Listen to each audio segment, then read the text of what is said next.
बच्चों, हम कक्षा 11 की हिंदी पढ़ रहे हैं। हमारी पाठ्य पुस्तक का नाम है अभिव्यक्ति और माध्यम, जो कि हिंदी अनिवार्य और हिंदी साहित्य दोनों के अंतर्गत आती है।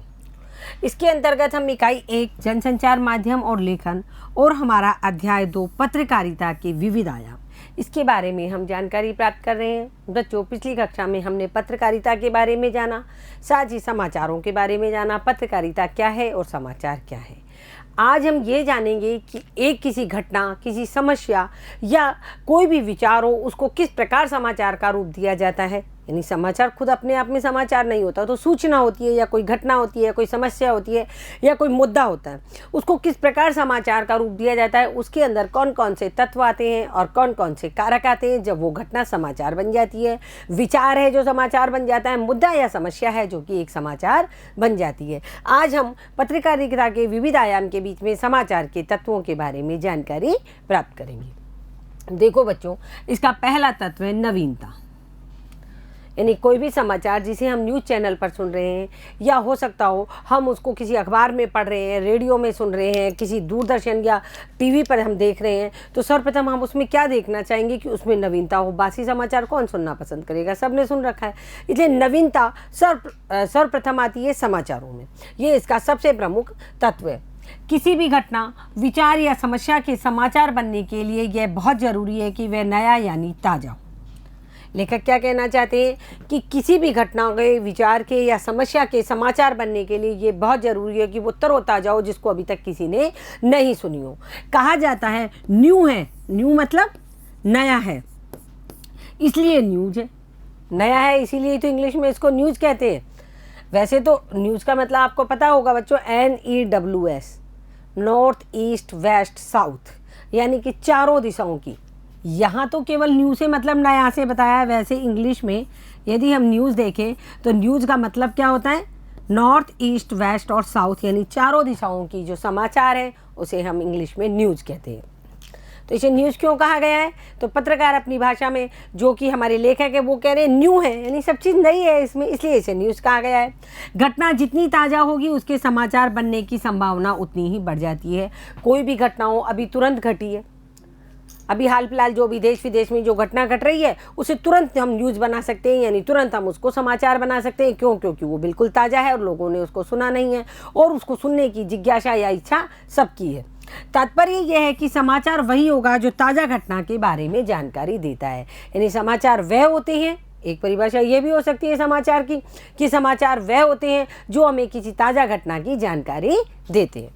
आगे देखो, एक घटना को एक समाचार के रूप में किसी समाचार संगठन में स्थान पाने के लिए इसका सही समय पर सही स्थान यानी समाचार कक्ष में पहुंचना आवश्यक है।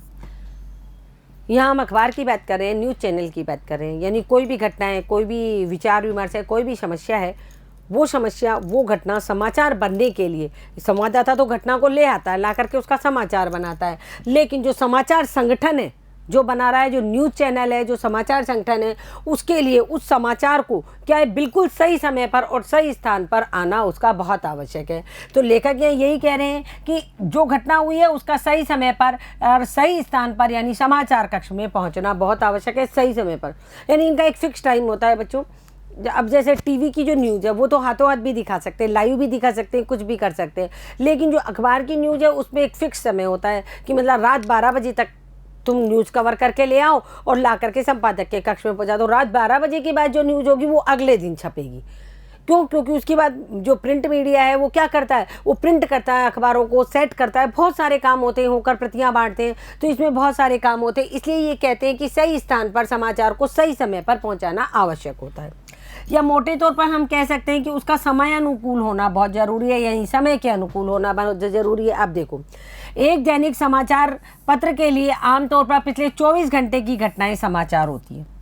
हम जब अखबार पढ़ते हैं सुबह उठ करके, हम 6 बजे अखबार पढ़ रहे हैं, 7 बजे अखबार पढ़ रहे हैं या 5 बजे अखबार पढ़ रहे हैं, 5 बजे से शुरू हो जाते हैं अखबार पढ़ने, तो उसके अंदर जो घटनाएं हम पढ़ते हैं वो पिछले 24 घंटों की। कौन सी घटनाएं पढ़ते हैं? पिछले 24 घंटे की, यानी रात के 12 बजे से लेकर दिन के 12 बजे तक, और वो जो पिछला दिन है उसके 12 बजे से लेकर उस रात के 12 बजे तक की। यानी एक अखबार के अंदर, एक न्यूज़पेपर के अंदर हम 24 घंटे की जो सूचनाएं होती हैं, जो घटनाएं होती है, वो हमारे लिए समाचार के रूप में आती है। एक 24 घंटे के टेलीविज़न और रेडियो चैनल के लिए तो समाचार जिस तेज़ी से आते हैं उसी तेज़ी से बासी होते चले जाते। रेडियो और इस पे क्या है, टेलीविज़न पे तो तुरंत समाचार आते हैं। मान लो बीच में कई बार क्या होता है, न्यूज़ रीडर जो होता है यानी समाचार वाचक जो होता है, समाचार पढ़ रहा होता है, अचानक वो कहता है अभी अभी ताज़ा घटना के अनुसार अभी अभी हमको एक ताज़ा घटना मिली है, या लाइव का मतलब जीवित ताज़ा जो अभी मिला है वो हम आपको दिखा रहे हैं। और इनके लिए तो वो बासी हो गया, उन्होंने दिखा दिया, दर्शकों ने देख लिया। लेकिन क्या है, मतलब अब जो न्यूज़ चैनल है उनके लिए तो वो बासी खबर होगी, लेकिन अखबारों के लिए ऐसा नहीं होता। अखबार को भी अभी वो खबर मिली है, अखबार उसको छापेगा और अगले दिन आपको भेजेगा।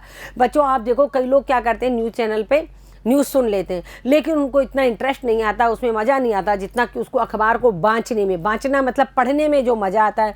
कई लोग पढ़ने में बहुत इंटरेस्ट लेते हैं, तो जो अखबार पढ़ने में मज़ा आता है वो सुनने में मज़ा नहीं आता है। तो वो न्यूज़ क्या होती है, अखबार में छपती है तो अगले दिन तक बासी हो जाती है। किसके लिए, टेलीविज़न और रेडियो वालों के लिए वो न्यूज़ तो बासी हो जाती है। तो आते जाती है न्यूज़ और वो लोग बोलते जाते हैं, यानी उसको रीड करते जाते हैं, पढ़ते जाते हैं।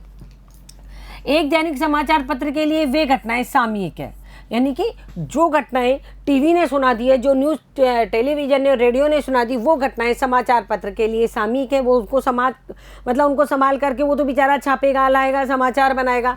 और जो कल घटित हुई है, आमतौर पर एक दैनिक समाचार पत्र की अपनी एक डेडलाइन यानी समय सीमा होती है। अब हम समाचार पत्र के बारे में बात कर रहे हैं, अखबार के बारे में बात कर रहे हैं कि आमतौर पर एक दैनिक समाचार पत्र की अपनी एक निश्चित लाइन होती है कि इस समय तक हमको समाचार कक्ष में पहुंचाना है। जब तक कि समाचारों को वह कवर कर पाता है, मसलन अगर एक प्रातःकालीन दैनिक समाचार पत्र रात 12 बजे तक के समाचार कवर करता है, तो अगले दिन के संस्करण के लिए 12 बजे रात से पहले ही 24 घंटे के समाचार सामयिक होंगे। मतलब उन समाचारों को वो संकलित करके, आज मान लो जैसे रात के 12 बजेंगे, आज रात के 12 बजेंगे, तो आज रात के 12 बजे तक संवाददाता जो होते हैं वो सारी जितनी भी घटनाएं हैं, उनकी सूचनाएं हैं, उन सबको समाचार के रूप में संपादक कक्ष में प्रस्तुत करेंगे। और उनके जो पिछले 12 घंटे हैं या जो भी 24 घंटे हैं, वो सब उनके लिए सामयिक होंगे। क्या होंगे, सामयिक होंगे। तो 24 घंटे के समाचार उनके लिए सामयिक होंगे, यानी वो उन 24 घंटे के समाचारों को अखबार में छापेंगे। आप एक साधारण सी बात है, इसको समझ के रखो कि अखबार में जो भी खबर सजती है वो पिछले 24 घंटों की होती है। क्या होती है, पिछले 24 घंटों की होती है।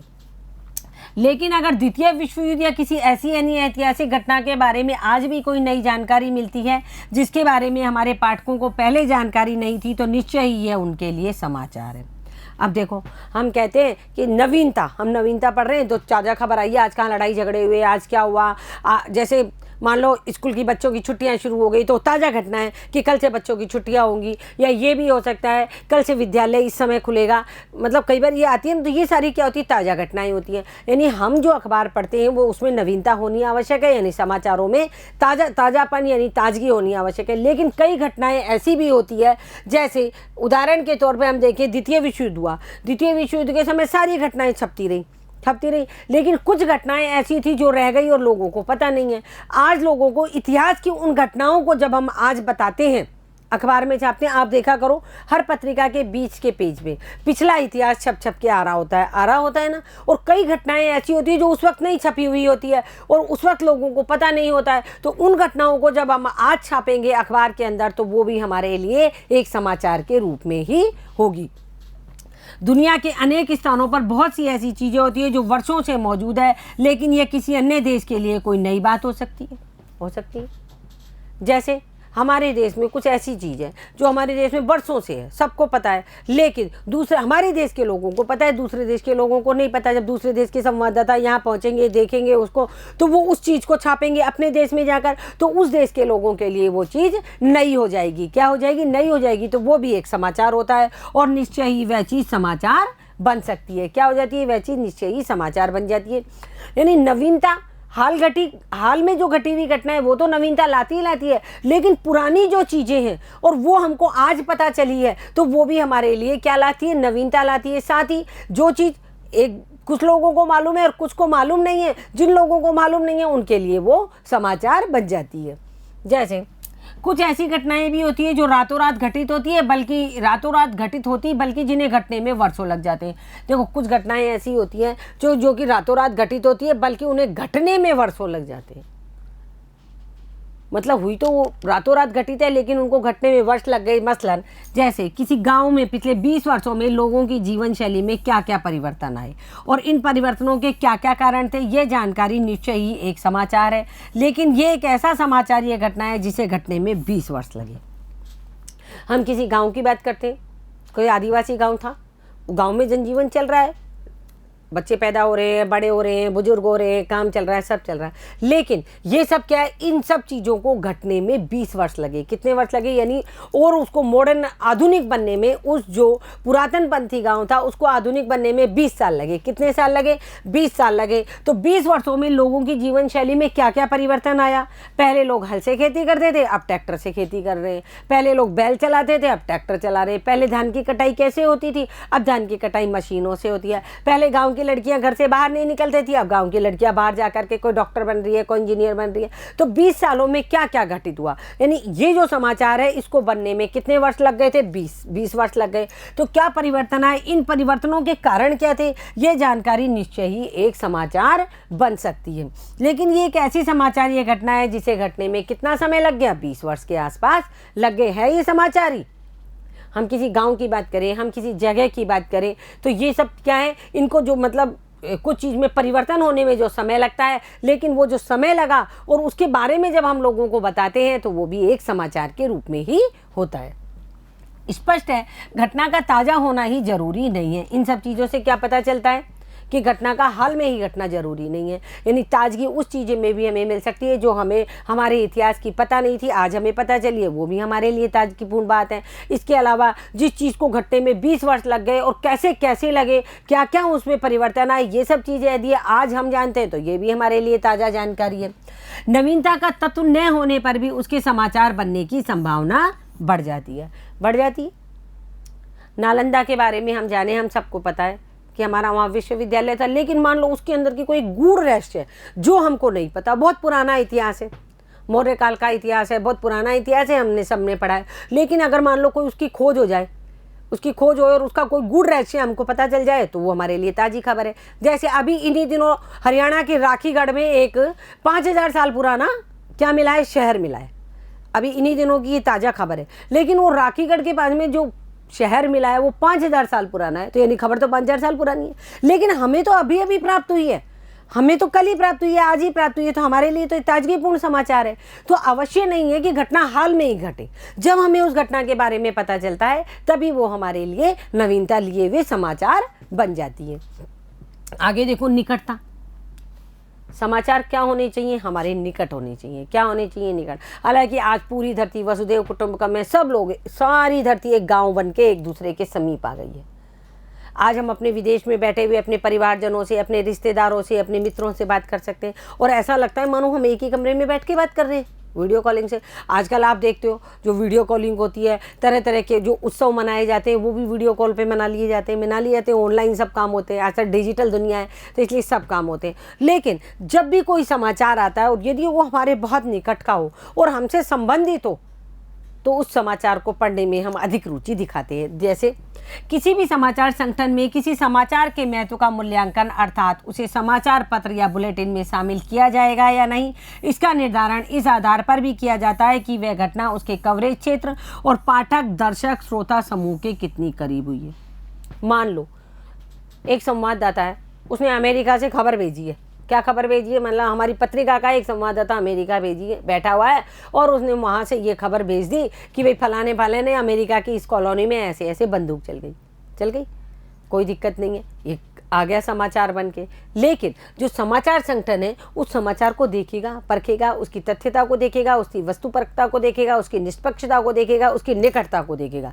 लेकिन इस न्यूज को मुझे कहाँ स्थान देना है, मेरा पाठक वर्ग है, मेरा श्रोता वर्ग है, मेरा दर्शक वर्ग है, इसको सुनने में कितनी रुचि दिखाएगा। तो जो घटना होती है वह घटना, समाचार जो संगठन होते हैं उनके कवरेज क्षेत्र, पाठक, दर्शक और श्रोता समूह के कितने करीब हुई है, हर घटना का समाचार ये मैं तो काफ़ी हद तक उसकी स्थानीयता पर से भी निर्धारित होता है। जैसे मान लो हमारी पास की कॉलोनी में चोरी हो गई, तो ये हमारे सबसे निकट की खबर है, हम इसको बहुत इंटरेस्ट लेके पढ़ेंगे। क्यों? क्योंकि हम अपनी सुरक्षा की दृष्टि देखेंगे कि हमारे यहाँ भी ये सब कुछ हो सकता है, हमारे पड़ोस में कुछ हो गया, या कुछ ऐसा भी हो सकता है जैसे आयकर विभाग से संबंधित कोई खबर है, जितने भी सरकारी कर्मचारी है वो उसको जरूर पढ़ेंगे और उसको मुख्य पृष्ठ पर उस खबर को छापा जाएगा।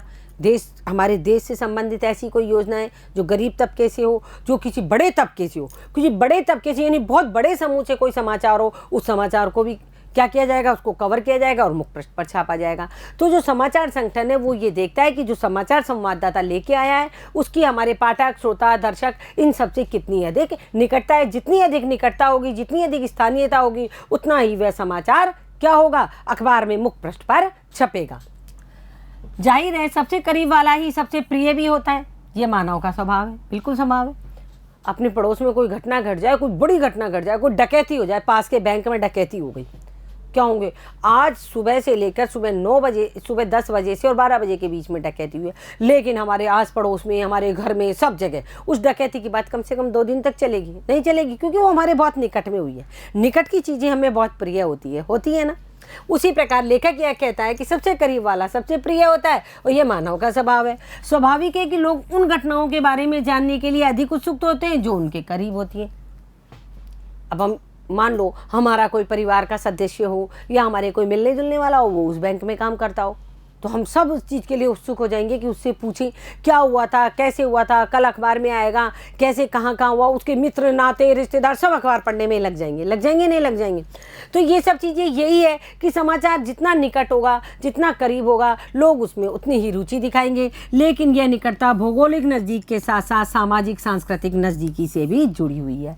ये केवल भौगोलिक नज़दीकी नहीं है कि हमारे पड़ोस के मोहल्ले में ये हुआ या ये हुआ, हमारी जो सामाजिक संस्कृति है उससे भी नज़दीक में ये जुड़ी हुई है। यानी हमारे पास में ही मंच बनाया गया, जैसे जयपुर में रविंद्र मंच है या अल्बर्ट हॉल है, अल्बर्ट हॉल के ऊपर तरह तरह के प्रोग्राम होते हमारे राज्य से संबंधित, जिले से संबंधित प्रोग्राम होते हैं, तो उन सबको हम बहुत उत्सुकता से देखने का प्रयास करते हैं।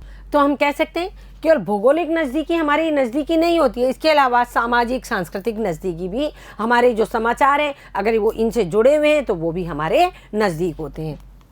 आगे देखो, यही कारण है कि हम अपने शहर और आसपास के क्षेत्रों के अलावा अपने राज्य और देश के अंदर क्या हुआ यह जानने को उत्सुक रहते। क्यों रहते? क्योंकि हमारा जीवन इनसे जुड़ा हुआ है। हम सब समूह के रूप में अपने राज्य से जुड़े हुए हैं, अपने ज़िले से जुड़े हुए हैं, अपने शहर से जुड़े हुए हैं, अपने देश से जुड़े हुए हैं। हम अपने देशवासियों से सामाजिक सांस्कृतिक रूप से जुड़े हुए हैं, चाहे वे हमसे सैकड़ों मील दूर बैठे हों। हम पढ़ते हैं कई बार, अभी जैसे मान लो राजस्थान है, राजस्थान में जो उत्सव मनाए जाते हैं उन उत्सवों को वो लोग जो राजस्थानी हैं लेकिन वो दक्षिण भारत में बैठे हुए हैं, तो वो लोग इन उत्सवों की जो खबर है, जो समाचार है, उसे बहुत ही तन्मयता से या रुचिपूर्वक उनको पढ़ते हैं। यही नहीं, इस सांस्कृतिक निकटता के कारण हम विदेशों में बसे भारतीयों से जुड़ी घटनाओं को भी जानना चाहते हैं। आपने सुना है कि वो अक्षरधाम की तर्ज पे कई मंदिर बने हुए हैं। एक राधा कृष्ण के जो मंदिर हैं वो बहुत सारे मंदिर हैं जो अमेरिका में भी बने हुए हैं। इसके अलावा जिसको हम इस्कॉन मंदिर कहते हैं, क्या कहते हैं? इस्कॉन मंदिर कहते हैं। वो मतलब देश विदेश में सब जगह बने हुए हैं। जब उन मंदिरों में भव्य झांकियाँ सजाई जाती है, जब उन मंदिरों में सांस्कृतिक प्रोग्राम होते हैं विदेशों में, तो हम क्या करते हैं, हम भारत में बैठे हुए, क्योंकि वो हमारी क्या संस्कृति से जुड़े हुए हैं, इसलिए हम उनको देखना पसंद करते हैं। लेकिन एक जैसी महत्व की 2 घटनाओं में से स्थानीय समाचार पत्र में उस घटना के खबर बनने की संभावना ज़्यादा है। मान लो एक जैसी 2 घटनाएं, विदेश में भी किसी मंदिर में प्रोग्राम बहुत अच्छा हुआ और हमारे आसपास भी किसी मंदिर में बहुत अच्छा प्रोग्राम हुआ और मोदी जी वहाँ आए, तो हम कौन सी घटना पहले देखेंगे? जो हमारी स्थानीय घटना है जिसमें हमारे प्रधानमंत्री आए हैं। तो ये सब चीज़ें क्या करती है, यानी जो निकटता जो होती है वो समाचारों को महत्वपूर्ण बनाती है। जो उसके पाठकों के ज़्यादा करीब हुई है, इसका एक कारण तो करीब होना है और दूसरा कारण यह भी है कि उसका असर उन पर भी पड़ता है, बिल्कुल पड़ता है। यानी जो करीब का समाचार होगा, जो करीब की घटना होगी, उसका असर जरूर ही पाठक वर्ग या दर्शक वर्ग के ऊपर पड़ेगा। इसलिए वो क्या करेंगे, दर्शक वर्ग या पाठक वर्ग है जो दूर की घटना के बजाय अपने नज़दीक की घटना को पढ़ने में ज़्यादा रुचि दिखाएंगे। अब आप आगे देखो, मसलन किसी एक खास कॉलोनी में चोरी डकैती की घटना के बारे में वहाँ के लोगों की रुचि होना स्वाभाविक है। रुचि इसलिए है क्योंकि घटना उनके करीब हुई है और इसलिए भी कि उसका संबंध स्वयं उनकी अपनी सुरक्षा से है। मैंने आपको पहले बताया मान लो कोई किसी खास कॉलोनी में चोरी डकैती की घटना हो गई और वो समाचार बन करके अखबार में छपी है, तो लोगों की उस समाचार में रुचि होना स्वाभाविक है। क्यों? क्योंकि वो घटना उनके बहुत करीब हुई है, वो जानना चाहेंगे कहाँ कैसे क्या हुआ है। क्यों? क्योंकि इससे उनका संबंध अपनी सुरक्षा से भी है, ताकि वो अपनी सुरक्षा भी कर सके। ये भी एक कारण हो सकता है निकटता का। आगे देखो, तीसरा का तत्व है प्रभाव। क्या है? प्रभाव। समाचार का जो सबसे महत्वपूर्ण है वो है प्रभाव। समाचार का प्रभाव पड़ना चाहिए पढ़ने वाले पर, देखने वाले पर, सुनने वाले पर।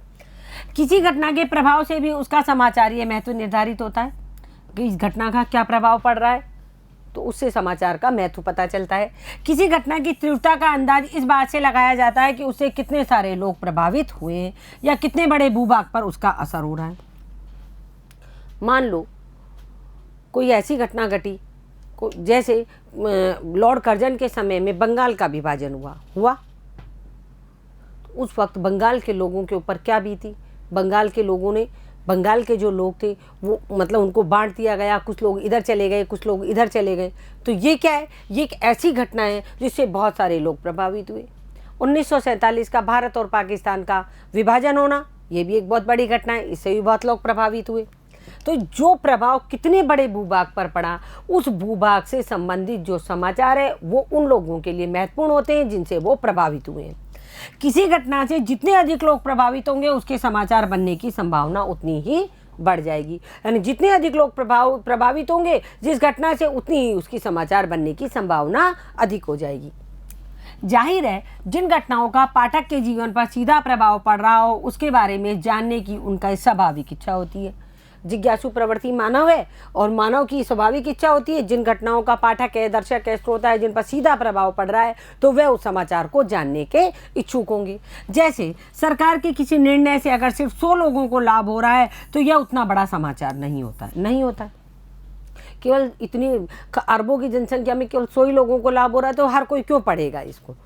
जितना कि उससे लाभान्वित होने वाले लोगों की संख्या अगर 1 लाख हो, यदि उस जो सरकार का जो समाचार है, सरकार की जो सूचना है, उससे यदि 1 लाख लोग लाभान्वित हो रहे तो अवश्य वो 1 लाख लोग उस अखबार को पढ़ेंगे, उस समाचार को पढ़ेंगे। और मान लो 100 ही लोग लाभान्वित हो रहे हैं तो इससे ज़्यादा समाचार, मतलब ना तो समाचार प्रसारित होगा, ना ही समाचार का ज़्यादा प्रभाव पड़ेगा।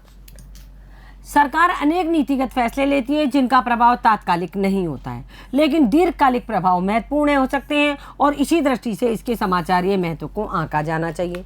कई बार सरकार ऐसे फैसले लेती है जिनका तात्कालिक कोई प्रभाव नहीं पड़ता है, मतलब जो उसने फैसले लिए हो सकता हो आगे 2-4 साल में उसका अच्छा प्रभाव आए। तो इसी दृष्टि से समाचारीय महत्व को आंका जाना चाहिए, क्योंकि यदि समाचार तत्कालिक नहीं है, मतलब जो सूचना तत्कालिक जिसका प्रभाव नहीं पड़ रहा है, हो सकता हो उसका दीर्घकालिक प्रभाव पड़े।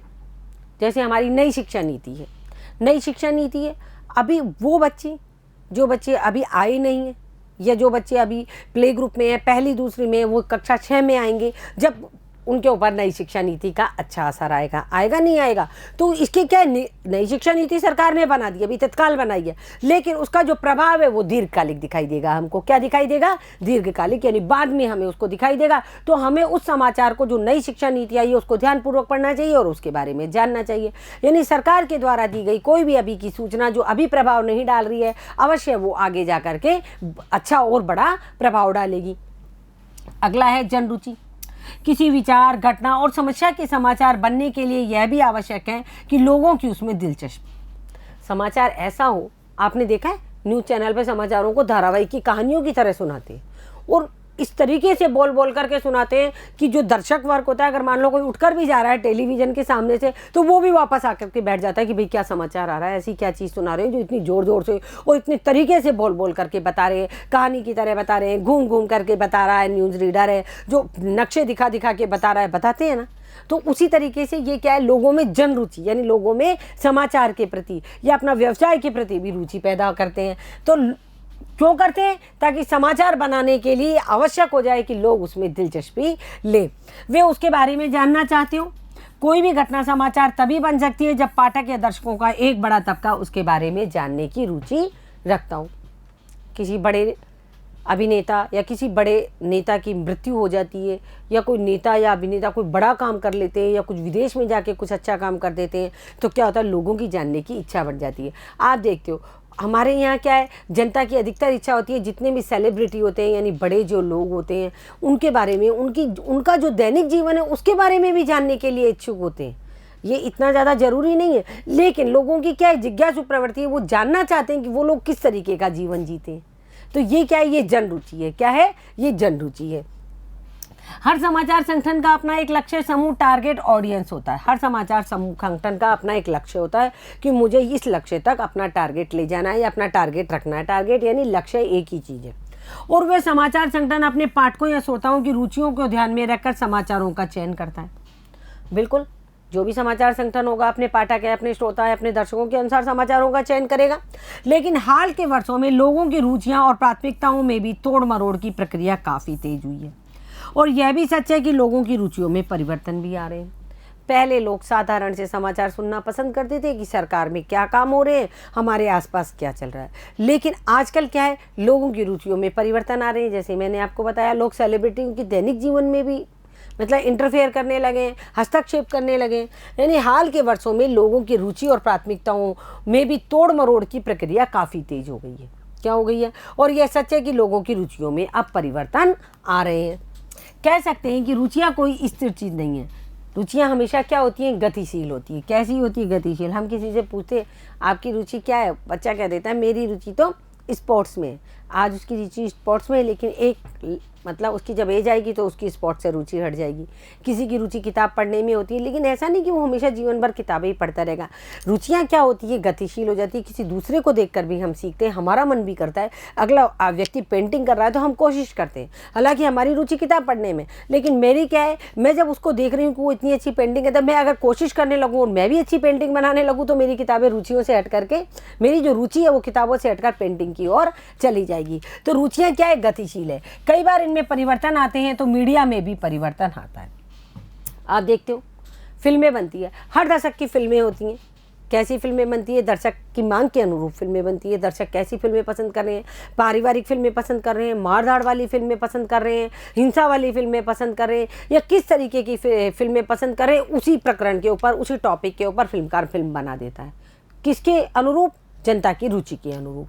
लेकिन आज मीडिया लोगों की रुचियों में परिवर्तन लाने में बहुत बड़ी भूमिका अदा कर रहा है। और ये परिवर्तन, लोगों की रुचियों में परिवर्तन कौन ला रहा है? ये मीडिया, ये माध्यम है, ये जो जनसंचार के साधन है, ये भी लोगों की रुचियों में परिवर्तन ला रहे हैं। अगला है टकराव या संघर्ष। ये भी समाचार है। जब हम किसी के बीच में, दो जनों के बीच में टकराव या संघर्ष होता है और जब हम उसको पढ़ते हैं तो वो हमारे लिए समाचार है। उस घटना को जब हम समाचार के रूप में प्रस्तुत कर देते हैं, उस सूचना को, कि दो लोगों में कैसे लड़ाई झगड़ा हुआ। लड़ाई झगड़े का मतलब हाथापाई नहीं है, जैसे दो राजनीतिक गुट हैं, उनके जो चुनाव हुए हैं। इसके अलावा दो व्यक्ति हैं या दो बड़े व्यक्ति हैं जो कंपटीशन में चल रहे हैं, तो ये संघर्ष या टकराव है, ये भी समाचार बन सकता है। ये भी समाचार का एक तत्व है। किसी घटना में टकराव या संघर्ष का फैलू होने पर उसके समाचार के रूप में चयन की संभावना बढ़ जाती है, क्योंकि लोगों में टकराव या संघर्ष के बारे में जानने की स्वाभाविक दिलचस्पी होती है। आप देखते हो ना WWF, दो लड़ रहे होते हैं मुक्केबाज, और हम बहुत ध्यानपूर्वक उसको देखते रहते हैं कि कौन सा जीतेगा, कौन सा जीतेगा। और जब मान लो हमको कोई काम हो गया और हम उठ करके वहाँ से चले गए, लेकिन हम वापस आते पूछेगा अच्छा कौन जीता, क्रिकेट का मैच चल रहा है। ये भी टकराव और संघर्ष की कहानी है। दो देश आपस में खेल रहे हैं, और जिन जो देशों में आपसे प्रतिस्पर्धा ज़्यादा है उसी के बारे में हमारी फिर क्या होती है, रुचि जाग जाती है। कहीं हमको ज़रूरी काम से जाना होता है तो हम जाना नहीं चाहते हैं, या दूसरे से किसी से कह के जाते हैं ध्यान रखना मुझे भी बता देना कि क्या कमेंट्री हुई थी, किसने कितने रन बनाए थे, यानी उनके बीच में क्या टकराव की स्थिति हुई, क्या संघर्ष हुआ, ये सब चीज़ें हम जानना चाहते हैं। इसकी वजह यह है कि टकराव या संघर्ष का उनके जीवन पर सीधा असर पड़ता है। वे उससे बचना चाहते हैं और इसलिए उसके बारे में जानना चाहते हैं। क्या करना चाहते हैं? उस संघर्ष से। मान लो क्रिकेट का मैच दो देशों के बीच में हो रहा है, दोनों देशों के लोग एक ही देश में रह रहे हैं नहीं रह रहे, तो ऐसा नहीं हो कि उनके बीच में कोई हार जीत का फैसला हो, तो उन लोगों में जो जनता है उसमें आपस में कोई टकराव हो। इस टकराव से, इससे बचने के लिए भी जनता क्या चाहती है कि वो चाहती है कि फैसला क्या हुआ मैच का, वो ये देखना चाहती है। यही कारण है कि युद्ध और सैनिक टकराव के बारे में जानने में लोगों की सर्वाधिक रुचि होती है नहीं होती है। अब ये देखो, ये न्यूज़ चैनल है, ये चल रहा है, ब्रेकिंग न्यूज़ आ रही है और ये दर्शक है जो इसको देख रहे हैं। लेकिन टकराव का अर्थ केवल खून खराबा या खूनी संघर्ष से ही नहीं होता है। जब खेलों में जब दो टीमें आपस में मुकाबला करती है या चुनाव में राजनीतिक दलों के बीच राजनीतिक संघर्ष होता है तो उसे भी जानने में लोगों की उतनी दिलचस्पी होती है जितने चुनावों के क्या आते हैं परिणाम जब आते हैं तो आप देखो पहले से पोल लगने लग जाती है। यानी जो अनुमान होता है उसको हम पोल कहते हैं। क्या कहते हैं? उसे हम पोल कहते हैं। यानी अनुमान लगाने लग जाते हैं, यहाँ से इस राजनीतिक पार्टी की इतनी सीटें यहाँ से आएगी, इस राजनीतिक पार्टी की इतनी सीटें यहाँ से आएगी। तो ये सब क्या है? ये सब समाचारों के रूप में आता है। किसके रूप में आता है? समाचारों के रूप में आता है। अगला है महत्वपूर्ण लोग। ये नेक्स्ट तत्व है। मशहूर और जाने माने लोगों के बारे में जानने की आम पाठकों, दर्शकों और श्रोताओं में स्वाभाविक इच्छा होती है नहीं होती? हर व्यक्ति ये जानना चाहता है कि जो मशहूर लोग हैं, जो सेलिब्रिटी लोग हैं, उनके बारे में वो जानना चाहते हैं, उनकी दैनिक जीवन के बारे में जानना चाहते हैं। कई बार किसी घटना से जुड़े लोगों के महत्वपूर्ण होने के कारण भी उसका समाचारीय महत्व बढ़ जाता है।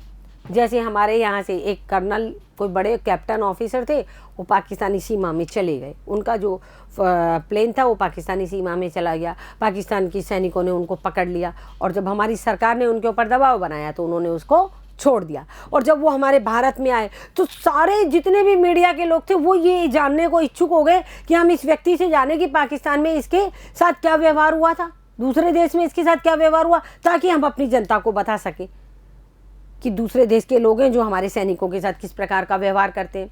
तो ये जो महत्वपूर्ण लोग होते हैं, जैसे बड़े बड़े सेलिब्रिटी है, फिल्मकार है, जो फिल्म के अभिनेता अभिनेत्री है, उनके बारे में भी लोग जानना चाहते हैं।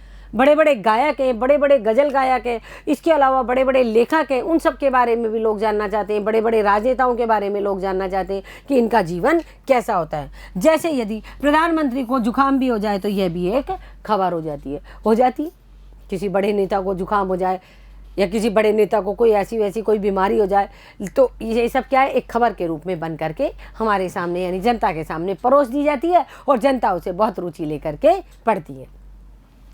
इसी तरह किसी फिल्मी सितारे या क्रिकेट खिलाड़ी का विवाह भी खबर बन जाती है। ये देखो, ये हमारे सारे कौन है? मशहूर व्यक्ति हैं। मशहूर जो महत्वपूर्ण व्यक्ति हैं, मशहूर व्यक्ति हैं, सेलिब्रिटीज़ है।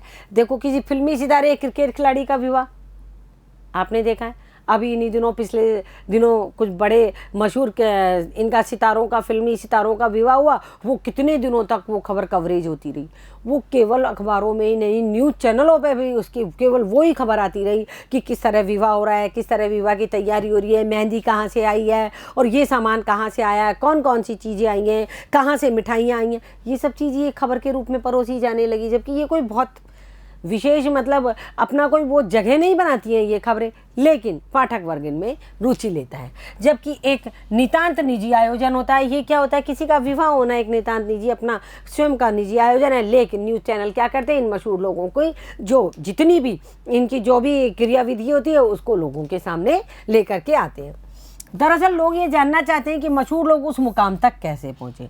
क्यों रुचि लेते हैं? जनसाधारण इन मशहूर लोगों में क्यों रुचि लेता है? क्योंकि वो जानना चाहते हैं कि ये लोग वहाँ तक कैसे पहुँचे, इतनी ऊंचाइयों तक कैसे पहुँचे, उनका जीवन कैसा होता है, विभिन्न मुद्दों पर उनके क्या विचार हैं। लेकिन कई बार समाचार माध्यम महत्वपूर्ण लोगों की खबरें देने के लोभ में उनके निजी जीवन की सीमाएं लांघ जाते हैं। पब्लिक का जनता क्या चाहती है? जनता ये चीज़ उनसे सीखना चाहती है कि वो इतनी ऊंचाई तक कैसे पहुँचे, उन्होंने क्या कार्य किए जो इस मुकाम तक पहुँचे। और विभिन्न मुद्दों पर, यानी बहुत सारे मुद्दे ऐसे होते हैं जिसमें मशहूर लोगों के भी विचार लिए जाते हैं, बड़े बड़े सेलिब्रिटीज़ के विचार लिए जाते हैं, तो उनके क्या विचार है। लेकिन कई बार क्या होता है, जो समाचार माध्यम होता है, जनसंचार माध्यम होता है, वो क्या करता है? महत्वपूर्ण लोगों की खबर देने के लोभ में उन जो सेलिब्रिटीज़ महत्वपूर्ण लोग होते हैं उनके निजी जीवन की सीमाएँ भी लांघ जाते हैं।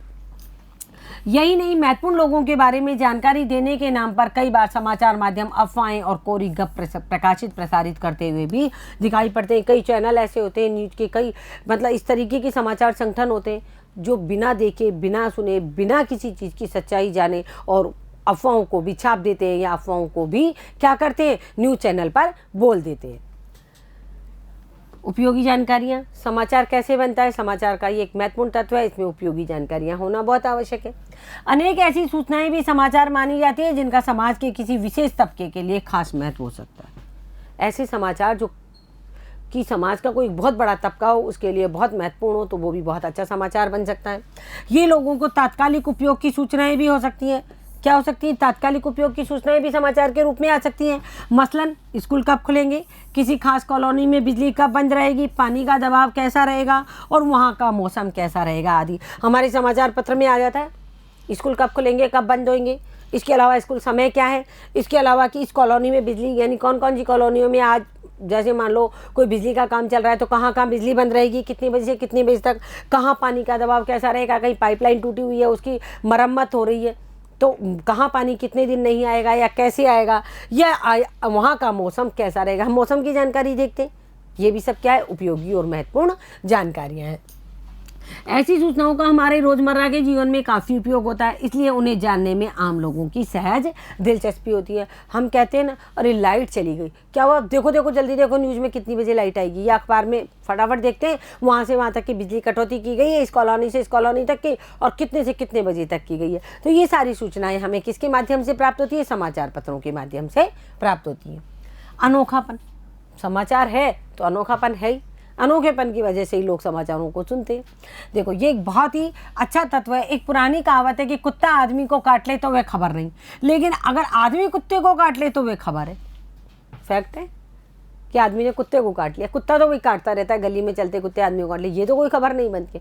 लेकिन यदि आदमी कुत्ते को काट ले तो खबर बन जाती है। आजकल इस तरह की खबरें बहुत आती हैं। आजकल जनसंचार के बहुत सारे माध्यम हो गए हैं, जैसे व्हाट्सअप है, फेसबुक है, इन सब चीज़ों पे या तरह तरह के जो न्यूज़पेपर्स हैं, मैं उनके यहाँ नाम नहीं लेना चाहूँगी, लेकिन बहुत सारे न्यूज़पेपर ऐसे हैं जो कोरी अफवाहें और बिना ही मतलब की चीज़ें दिखाते हैं। शुरुआत में उसका हेडिंग कुछ होता है लेकिन उसका अंत है जो कुछ नहीं निकलता, ढाक के 3 पात होते हैं। इस तरीके की जो सूचनाएं हैं वो अनोखापन लिए हुए होती है, यानी कुछ स्वाभाविक नहीं है, किसी रूप में असाधारण है, वह भी समाचार हो जाता है। नहीं हो जाता। एक समाचार आया एक दिन के, एक सर्प अपनी कई दिनों मतलब एक छोटे से सर्प के बच्चे को एक औरत ने पाला और कई सालों तक वो उसको पालती रही। वो बड़ा अजगर का रूप धारण कर लिया और उसके साथ वो रहता रहा। लेकिन पिछले 20 दिनों से वो अजगर भूखा है, उसने कुछ खाया नहीं। जब वो अपने डॉक्टर को दिखाने ले गई तो जो मनोचिकित्सक, जानवरों के जो मनोचिकित्सक डॉक्टर होते हैं, उन्होंने बताया कि ये अजगर है जो इसके दिमाग में कुछ चल रहा है। क्या चल रहा है इसके दिमाग में? ये 20 दिनों से इसलिए भूखा है क्योंकि अब ये अपनी मालकिन को खाना चाहता है। तो बच्चों इस तरीके के जो समाचार हैं वो अनोखापन लिए हुए होते हैं और उन सबको जानने में हम सबकी रुचि रहती है कि 20 दिन तक भूखा क्यों रहा, डॉक्टर ने क्या कहा होगा। और जैसे ही डॉक्टर ने बताया कि मैंने इसके मस्तिष्क का मतलब अध्ययन किया है, उससे मुझे ये मालूम चला है कि ये तो अपनी मालकिन को ही खाना चाहता है। तो ये अनोखे समाचार हैं या नहीं है? इस तरीके के अनोखे समाचार जब बनते हैं तो जनता उसको जन रुचि है वो बहुत अधिक बढ़ जाती है और जनता उसमें बहुत रुचि लेने लगती है। निश्चय ही अनोनी घटनाएं समाचार होती हैं। लोग इनके बारे में जानना चाहते हैं, लेकिन समाचार मीडिया को इस तरह की घटनाओं के संदर्भ में काफ़ी सजगता बरतनी चाहिए। ऐसा नहीं हो कोई झूठी खबर छप जाए। अन्यथा कई मौक़ों पर यह देखा गया है इस तरह के समाचार लोगों में अवैज्ञानिक सोच और अंधविश्वास को जन्म देते। कई बार दिखाते कोई बच्चे का जन्म हुआ है, उसकी जो नाक है वो जीन्स की वजह से या डीएनए वगैरह इनमें चेंजेज हो जाते हैं, इस वजह से कोई शरीर का कोई अंग है वो अंग कोई ज़्यादा विकसित हो गया या कुछ विकसित हो गया तो उसको देवी देवताओं का रूप दे देते हैं, नाम दे देते हैं। जैसे कई बार क्या होता है, गाय ने बच्चे को जन्म दिया है, उसके 2 मुख है तो उसको भी देवी देवताओं का नाम दे देते हैं। तो इस तरीके की जो घटनाएँ होती हैं उन्हें अखबारों में सोच समझ करके छापना चाहिए या न्यूज़ चैनल पर सोच समझ कर छापना चाहिए। कहीं ऐसा नहीं हो इस तरीके के समाचारों से लोगों में अवैज्ञानिक सोच और अंधविश्वास पैदा हो जाए। कई बार ये देखा गया है कि किसी विचित्र बच्चे के पैदा होने की घटना का समाचार चिकित्सा विज्ञान के संदर्भ से काटकर किसी अंधविश्वासी संदर्भ में प्रस्तुत कर दिया जाता है। मैंने आपको बताया मतलब शरीर के कोई अंग अलग तरीके से यदि डेवलप हो जाते हैं तो उन अंगों को समाचार के जो जितने भी ये संचार के माध्यम है ये क्या करते हैं, उसको एक अंधविश्वास से जोड़ देते हैं और चिकित्सीय विज्ञान को एक साइड कर देते हैं। भूत प्रेत के किस्से कहानी समाचार नहीं हो सकते। भूत प्रेत की जो किस्से कहानियाँ ये कभी भी समाचारों में नहीं आ सकते। किसी इंसान को भगवान बनाने के मिथ गढ़ने से भी समाचार मीडिया को बचना चाहिए कि वह व्यक्ति उसके अंदर ईश्वरीय शक्ति आ गई है या वह ईश्वरीय शक्ति से लोगों को ठीक कर रहा है। इन सब चीज़ों से भी समाचार मीडिया को बचना चाहिए। अब हम देखते हैं पाठक वर्ग। जो भी पाठक वर्ग है ये अखबार पढ़ने में रुचि दिखा रहे हैं, ये टेलीविज़न में रुचि दिखा रही है, वो अपना इंटरनेट पे बच्चा वहाँ रुचि दिखा रहा है। तो आप देखो आमतौर पर हर समाचार संगठन से प्रकाशित प्रसारित होने वाले समाचार पत्र, रेडियो, टीवी चैनलों का एक खास पाठक वर्ग, दर्शक वर्ग और श्रोता वर्ग होता है। कई लोग केवल टीवी देखना, टेलीविज़न पे समाचार देखना पसंद करते हैं, कोई स्पेशल न्यूज़ चैनल को भी देखना पसंद करते हैं। कई लोग होते हैं जो केवल रेडियो सुनना पसंद करते हैं, एफएम पे भी समाचार सुनते हैं। वैसे एफएम पे समाचार नहीं आते, आकाशवाणी पे समाचार आते हैं, आकाशवाणी पे समाचार सुनना पसंद करते हैं। कई लोग होते हैं जो केवल अखबार पढ़ना पसंद करते हैं, या 15 दिन की भी कई लोग अखबार पढ़ते हैं, जो 15 दिन की जो साप्ताहिक पत्रिकाएं आती हैं वो भी, और पखवाड़ा की पत्रिकाएं आती हैं वो भी पढ़ना पसंद करते हैं। समाचार संगठन समाचारों का चुनाव करते हुए अपने पाठक वर्ग की रुचियों और ज़रूरतों का विशेष ध्यान रखते हैं। यानी जो समाचार संगठन है वो ये इस चीज़ का विशेष ध्यान रखते हैं कि हमारा जो पाठक वर्ग है, हमारा जो श्रोता वर्ग है, हमारा जो दर्शक वर्ग है, वो किस तरीके की रुचि रखता है। जाहिर है किसी समाचारीय घटना का महत्व इससे भी तय होता है कि किसी खास समाचार का ऑडियंस कौन है और उसका आकार कितना बड़ा है। कई बार ऐसे समाचार आते हैं, वो समाचार ऑडियंस यानी इस समाचार को ऑडियंस यानी सुनने वाला कौन सा तबका है, युवा वर्ग है, अधेड़ वर्ग है, बुजुर्ग वर्ग है या किशोर वर्ग है, मतलब किसके लिए ये समाचार बनाए। तो समाचारीय घटना का महत्व इससे भी तय होता है कि कोई खास समाचार के ऑडियंस कौन है, यानी इसके ऑडियंस युवा वर्ग है, किशोर वर्ग है, बुजुर्ग वर्ग है, अधेड़ उम्र के लोग हैं, कौन लोग इस समाचार को सुनेंगे, उसका और उसका आकार कितना बड़ा है। इन दिनों ऑडियंस का समाचारों के महत्व के आकलन में प्रभाव बढ़ता जा रहा है। इसका एक नतीजा यह हुआ कि अतिरिक्त क्रय शक्ति वाले सामाजिक तबकों अर्थात अमीरों और मध्यम वर्ग में अधिक पढ़े जाने वाले समाचारों को अधिक महत्व मिल रहा है। गरीब तबके को बेचारे को समाचारों से सुनने की कहाँ फुर्सत है, वो तो जब समाचार सुनता है, जब कोई विशेष घटना घट जाती है तब उसके बारे में वो जानकारी प्राप्त करता है। लेकिन आजकल जो समाचार बन रहे हैं कि हमारे ऑडियंस कैसे हैं समाचारों को सुनने वाले, या हमारा पाठक वर्ग कैसा है, उसी के अनुसार समाचार बनते हैं। और इसका एक नतीजा यह हुआ कि अतिरिक्त क्रय शक्ति वाले सामाजिक तबकों अर्थात अमीर और मध्यम वर्ग के लोग अधिक, मध्यम वर्ग के लोग भी बहुत पढ़े लिखे होते हैं, तो ये क्या होते हैं, ये सब पढ़े लिखे लोग हैं जो अमीर और मध्यम वर्ग के अधिक पढ़े जाने वाले समाचारों को ज़्यादा महत्व मिल रहा है। यानी वो लोग, अमीर वर्ग के लोग और मध्यम वर्ग के लोग किस तरीके की समाचार पसंद करते हैं और किस आकार में वो समाचार को पसंद करते हैं, किस रुचि के अनुसार वो समाचार को पसंद करते हैं, इस तरीके के समाचार ज़्यादा प्रकाशित और प्रसारित हो रहे हैं। इसकी वजह यह है कि विज्ञापनदाताओं की इन वर्गों में ज़्यादा रुचि होती है। क्यों होती है? मध्यम वर्ग के लोग होते हैं, विज्ञापन देखते हैं, उसी के अकॉर्डिंग सामान खरीद करके घर में ले आते हैं। अमीर वर्ग की भी यही है। तो जब न्यूज़ चलता है, न्यूज़ चलती रहती है, बीच बीच में विज्ञापन आते हैं, अखबारों में भी विज्ञापन आते हैं।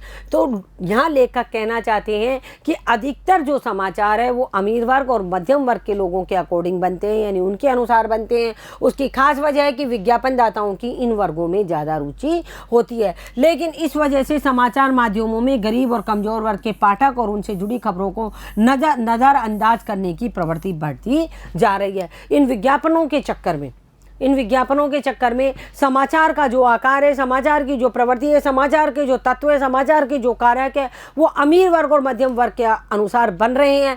तो उससे क्या हो रहा है, कमज़ोर वर्ग के जो पाठक हैं उनसे जुड़ी खबरों को नज़रअंदाज करने की प्रवृत्ति इन माध्यमों की होती जा रही है, समाचार माध्यमों की होती जा रही है। अगला है हमारा नीतिगत ढांचा कारक।